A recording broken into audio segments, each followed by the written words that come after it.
Before we get into this episode, there's something that might be of interest that I wanted to tell you about.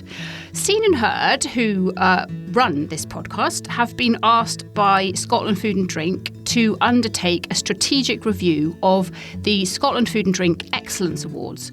Now, these Excellence Awards have been going for almost 20 years and are a huge mainstay of the food and drink sector.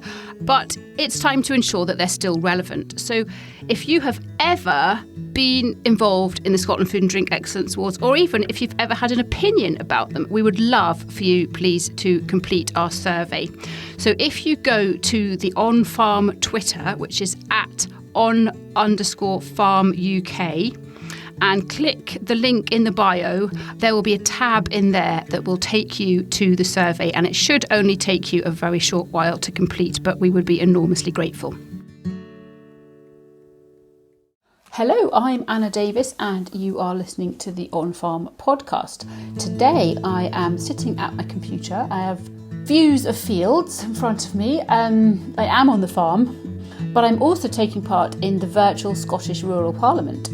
It's an event that takes place every 2 years, usually, and in fact I think every previous occasion, it's a face-to-face physical event, but of course this year that cannot be the case due to COVID. So it is Monday the 8th of March, I'm sitting at my computer and I am logged into the attendee portal, and in front of me I can see there's a virtual exhibition with a number of different exhibitors.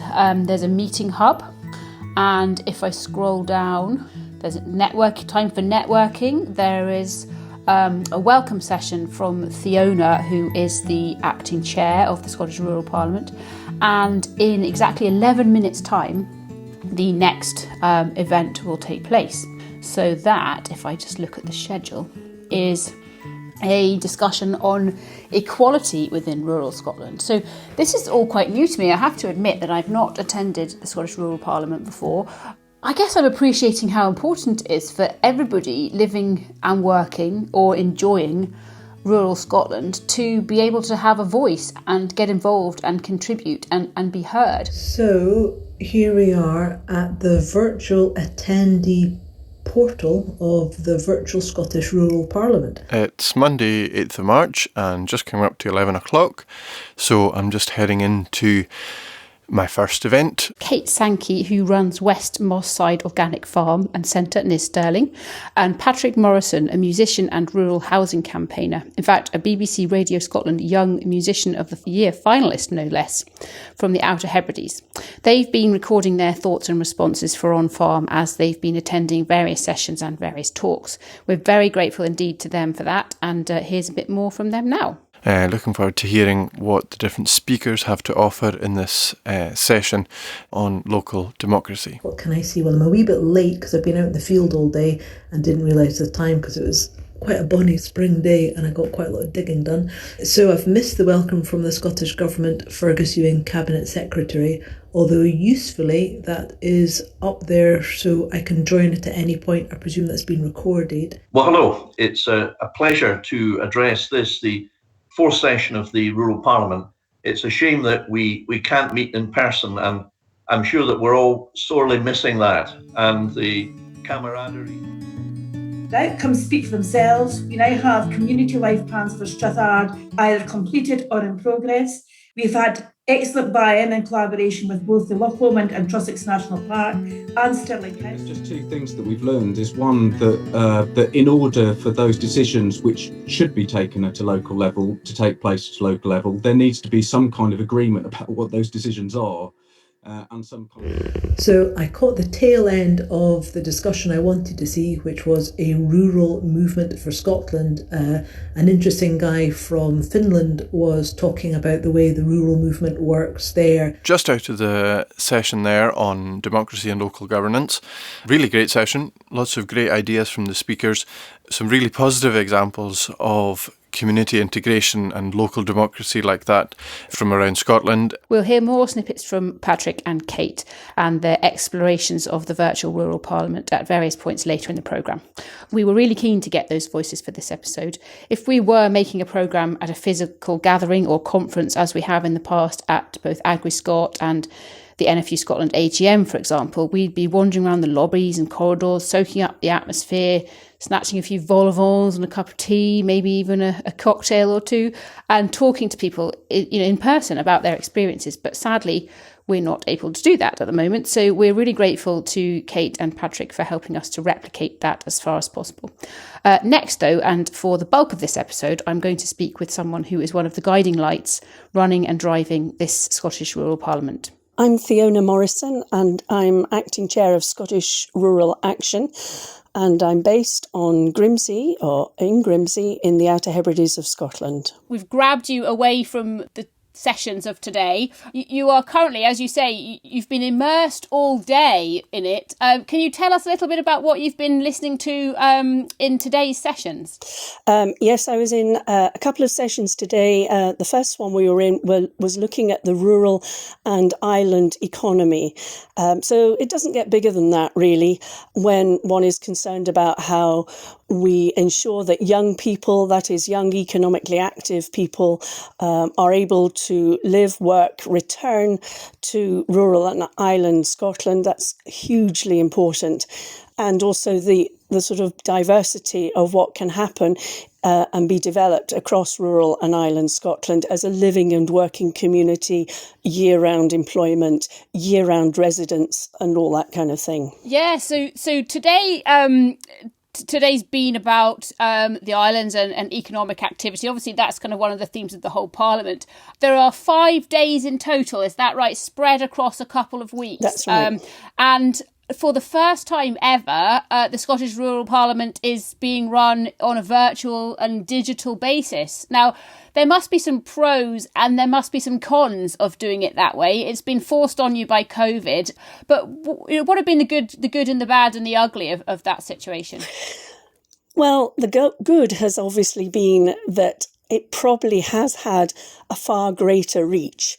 If you're a farmer and you're in Caithness or you're in Orkney or you're in the Western Isles or you're even in the borders and wherever the physical parliament might have been held, you know, we're not far off lambing and there's carving and so on.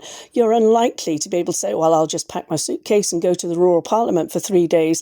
But on the other hand, you know, you can certainly maybe log in. And likewise, you know, people in any other kind of job in the rural economy. You've got people working in health and social care, if ever their roles were so important in a time of COVID and so on. You've got teachers, you've got everybody who works in an urban economy also works in a rural economy and much more. And so, in a way, a virtual parliament means that they are probably able to join for at least some of the time. The very obvious downside is that there is not 100% coverage of fast broadband coverage for everybody to be able to join. And there are black spots. But then we know that that is an improving situation. We know that is improving, which also means that a younger demographic and working demographic is more able to work from these rural island parts. So we know that it is improving, but it is certainly not comprehensive yet. No, absolutely. And that's something we hear regularly. Even I myself, I'm only 17 miles outside of Edinburgh, but we have huge connectivity problems, so I won't even go there, but I totally understand where you're coming from. Now, I've been listening in to a few sessions. I've heard the most amazing stuff. I'm so impressed by the technology. I'm so impressed by the videos I've seen. They've included drone footage and all sorts. I've heard best practice from overseas, a huge amount of young people taking part, which you mentioned. So we're going to play a few clips now of some of the audio diaries that we've had from participants attending various sessions, and then perhaps have a chat about those afterwards. So I'm away to join a breakout session. I've been allotted to a small meeting. I am in a room with 4 other people. Now, if you haven't seen the breakouts, they've been going, so I'm just going to have to go through and ask the remaining people here where you'd like to be put into. So I'm just going to go in order. And Trail, where would you like to be going to, please? Usually I really enjoy going to Scottish Rural Action events and the Scottish Rural Parliament. You meet loads of folk and get a good chance to network and mix and have a chat over a cuppa. And I do miss that. I really miss that about the way we were having to do everything online at the moment. But the organisers are trying to come up with alternatives. So there are chat rooms that you can pop into, you can have a look around online virtual stalls, and that's really good. It is a good way of trying to address that sense of being a part of something and yet not quite a part of it. It was also really good to hear questions coming from folk on Orkney and folk in other parts of the Highlands of Scotland as well, showing just how widespread and similar there are of issues, and so collectively coming together through the Parliament's a really good way that all these geographically disparate places can come together and kind of share ideas, but also have a stronger voice to campaign for the things that would really improve the lives in these different places. Given the circumstances we're living in, I think that it's really good, and perhaps there's a way that we can incorporate this to enable equality of access more for people who don't want to travel for days to get to an event. There are people involved, like I am as well, in Zoom meetings, several every day of the week. So the fact that this is in a virtual platform now means that actually the vast majority of people are very used to interacting this way. And actually for a rural community and an island community, it actually has some plus points. People being able to engage, if not all the time, some of the time from a rural location. But that also means they have almost an equal share of voice. It used to be in the past where, you went to a meeting and you were the only one perhaps who would join digitally, or else it would take you 3 days to get there. Whereas at least now everybody is equal. So it's a real leveller. And I think, people are joining in the chat and they're commenting on the panel, and asking questions. I think it's working so far very, very good as well. In terms of the discussion around democracy, which we heard comments on there, these are critical issues. We look at some of the Scandinavian countries where they have maybe 300 municipalities, and each one has responsibility and autonomy for its particular area. These countries are very similar to Scotland, and yet we've only got 32 local authorities. And if you look at Highland and Argyll, these are huge areas. So, on the other hand, you've got, for example, in the Outer Hebrides, 80% of the land in community ownership. When you have community land owning estates, isn't that part of democracy when you have people voted onto their management groups and have a real voice in their communities where they live? So democracy, as was highlighted, is really interesting. That's really fascinating, because effectively what you're saying to me, I think, is that the very nature of the fact that it's being run virtually this time around, the Scottish Rural Parliament, is increasing the level of democracy that we're able to experience, because people have got that level playing field and more of an opportunity to have their voice heard, and even more of an opportunity to attend full stop, because they're not faced with geographical or travel barriers. Yeah, I mean, as I have said before, the Scottish Rural Parliament's been held 3 times before in Oban, Brechin and Stranraer. And this is the first time where it's being held in virtually. Even in the physical ones, it struck me that the vast majority of meetings that we all go to, if 80% of your population is living in an urban context, then you often feel that the rural and island voice is quite a small voice. So the Rural Parliament has always been a fantastic model as far as I'm concerned, where you have got this coming together of people who have the lived experience of rural and island lives. But at the same time, I think the virtual, as I just said, means that more people can probably engage in that, providing they've got the connectivity. Now, anybody who's at home listening to this podcast on the day that it's broadcast, which is Monday the 15th of March, those people still have 2 more days that they can engage with the Scottish Rural Parliament, because, as I said, at this point in time, we've had 3 out of 5 of the days. So if you're one of those people and you do want to engage with the Scottish Rural Parliament for the remaining 2 days, just Google Scottish Rural Parliament and you'll find information about how you can register and take part. I think that's important to say.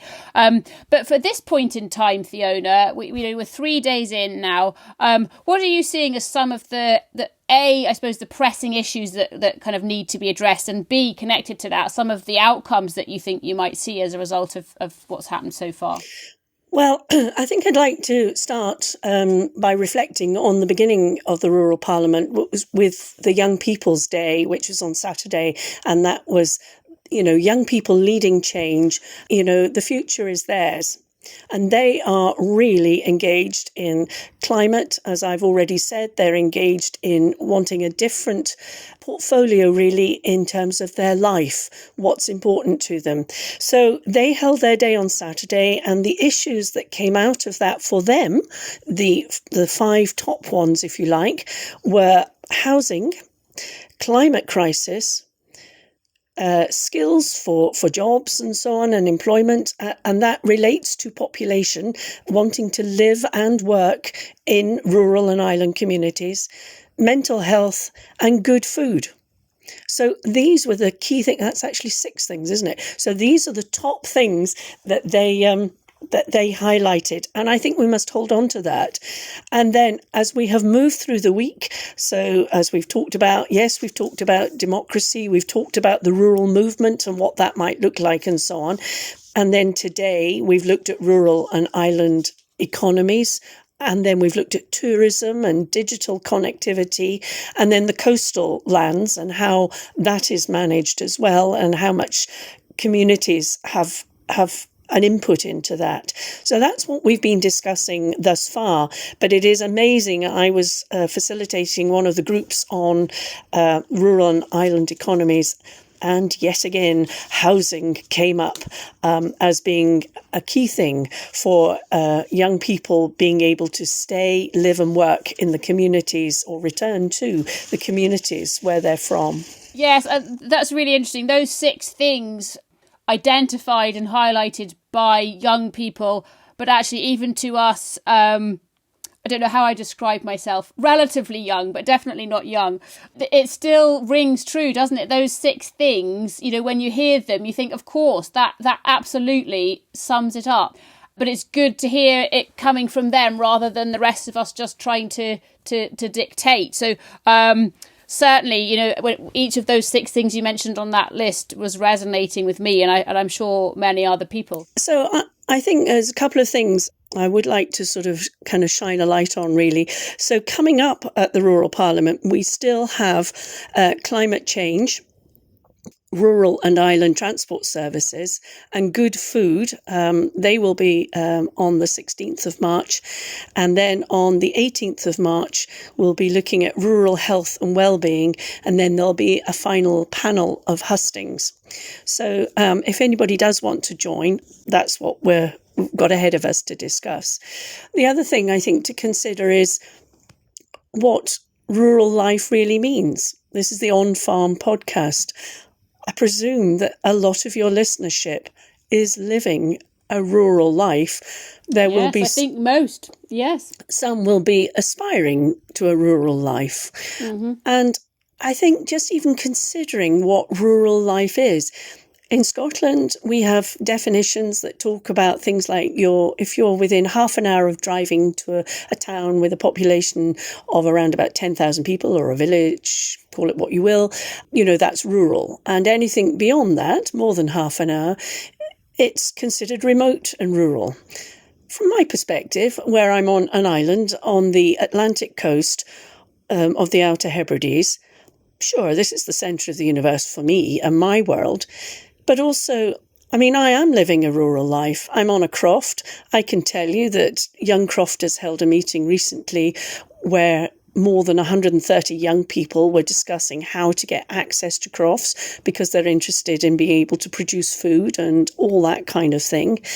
And yet you can also be on the edge of some of our island towns and live quite an urban life. And yet, you said, Anna, you were 17 miles from Edinburgh. I don't know where you are, but you could be just 15 minutes from the ring road around Edinburgh and be living a more rural life than someone who's on the edge of maybe one of our bigger island or considered rural towns. So I just think everybody should be thinking about what is rural and island. Right, I've got a wee minute before I have to go and put the bread on. So let's have a look in the virtual exhibition. Let's have a look at food and drink, because that's a particular interest of mine. And we click here, and there's Neighbourhood Valley, Forth Valley Lomond Leader, Wild Food Festival.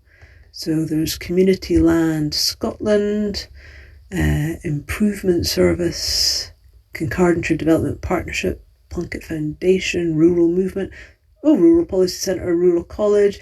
So there's quite a few things to have a look at. So I might go and put my bread on, get a cuppa, and find out more about the Black Isle Partnership.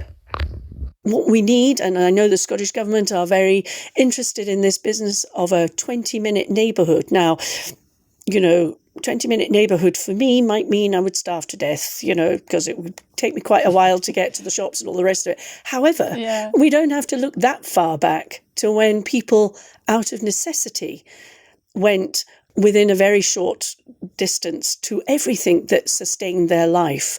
And so these are just really interesting discussions post-COVID, but also, with the environmental concerns, and indeed with Brexit, and people are more concerned about local food production and shorter food miles and all these kind of things.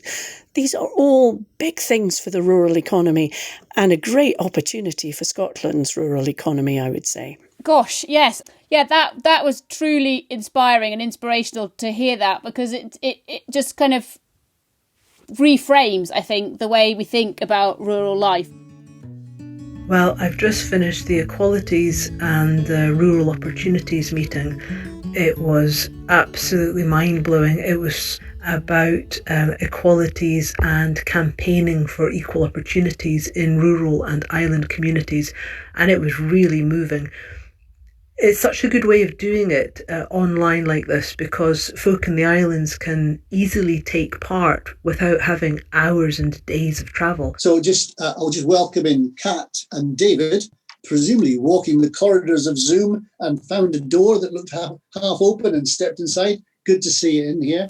I'm now watching another presentation, a live presentation, which is quite close to my heart actually, because it's by a girl called Kaya, who runs a company called Handam, which focuses, they're based in Aberfeldy, and they focus on helping local communities to reduce waste and reuse and recycle. So they sell eco-friendly products and are working with the whole community. So I'm not perfect by any stretch of the imagination, but really quite keen to reduce waste and cut out plastic and use more eco-friendly products. So this is really interesting. It was also really good to hear questions coming from folk on Orkney and folk in other parts of the Highlands of Scotland as well, showing just how widespread and similar there are of issues, and so collectively coming together through the Parliament's a really good way that all these geographically disparate places can come together and kind of share ideas, but also have a stronger voice to campaign for the things that would really improve the lives in these different places. Ultimately, the results or the discussions from today will be put together into a manifesto and therefore drive policy change. And I think that's a really, really good thing, that people of all ages, genders, race can get involved and have their voices and their opinions heard. It's been fantastic to engage and to see the level of enthusiasm, the level of knowledge and the level of technical ability as well that's been going on. And I would urge anybody who is listening in time to engage with the final 2 days, and also to look out in 2 years' time for how the next rural parliament will look, and without doubt to engage with that. In 2 years' time, hopefully we won't be constrained by COVID in the way that we are now. How would you like to see it operating in terms of I guess, might be a merger between physical and virtual, taking learnings from this year, but also perhaps to a degree going a little bit back to the face-to-face opportunities. How do you see that kind of panning out in 2 years' time? Yeah, and I think it's probably a very difficult one to call that, because you wouldn't want a two-tier where, suddenly it was sort of you were only on the inside if you were there physically as opposed to virtually. But if that could be managed so that there was genuine engagement from the virtual audience, but there was still an opportunity for people to meet physically, then I suppose that kind of hybrid model may be the way forward. But in all honesty, I think it's too soon to call. But in 2 years' time down the line, there will have been other conferences who've already gone down that road and hopefully will have developed a model that will work. But the most important thing is that everyone, even from an environmental point of view, a big conference even coming up this year about the environment. Is it right that everybody gets on a plane or goes on endless, journeys to get there when it's about the environment? So we need to consider that as well. Do you think COVID has really kind of been a pivot point then in terms of this kind of, not just the definition, but the lifestyle of rural life? Yeah, and I mean, people do say, or it is said, so whoever coined this phrase first off, and it wasn't me, said that a trend will accelerate during a crisis or something of that order. So I do think that COVID, along with, environmental things, all sorts of concerns that people have, mean that the urban model is no longer necessarily delivering for them. But as I said to you, I cannot say that without being totally concerned about the demographics within Scotland's rural economy for it to be able to work and to thrive. We mustn't let go of that. If 80% of the population are living in the Central Belt and only 17% are living in rural and island Scotland, then they have to be living and working communities year round with permanent jobs, sustaining food, local services and all the rest of it. We must enable that to happen for them to flourish and for rural Scotland and island Scotland to flourish. Theona Morrison there, many, many thanks to her. Theona is Acting Chair of Scottish Rural Action, and she joined me for a chat from Grimsey in the Outer Hebrides in the midst of the flurry of activity around the Scottish Rural Parliament. So thank you again, Theona. Thanks also to Kate Sankey and Patrick Morrison for recording their audio diaries. As we've said, there are still 2 days of sessions left, so just Google Scottish Rural Parliament to sign up and get involved. It's been a brilliant learning experience for me, certainly. I'm looking forward to attending more sessions on the final 2 days, and next time, 2 years from now, it'll be really interesting to see how everything that they've learned and taken on during the pandemic helps to create what will probably be a hybrid model for the Parliament. This episode of On Farm was commissioned by the Scottish Rural Network, part of the Scottish Rural Development Programme. So thank you for listening. As always, we are so grateful to anybody who listens, who likes, who shares our episodes, whether that's on social media or just in conversation around the dinner table. We totally rely on you to spread the word and tell people about us and recommend us to other people. So please continue to do that. And where possible, we will give you a shout out or a thank you in forthcoming episodes. You can find us on Twitter and Instagram at on_farm UK. And if you search On Farm Podcast on Facebook, you will also find us there. Before we finish up, I just wanted to say thank you again from the On Farm team and the team behind the On Farm team, which is the Scene&HerdPR and marketing team. We'd always love to hear from you if you've got any comments on the podcast or ideas for the podcast, or even if you need any PR and marketing help for your business. So thank you for listening. Scotland's rural stories told through On Farm couldn't be done without you, so we're hugely grateful and we look forward to seeing you next time.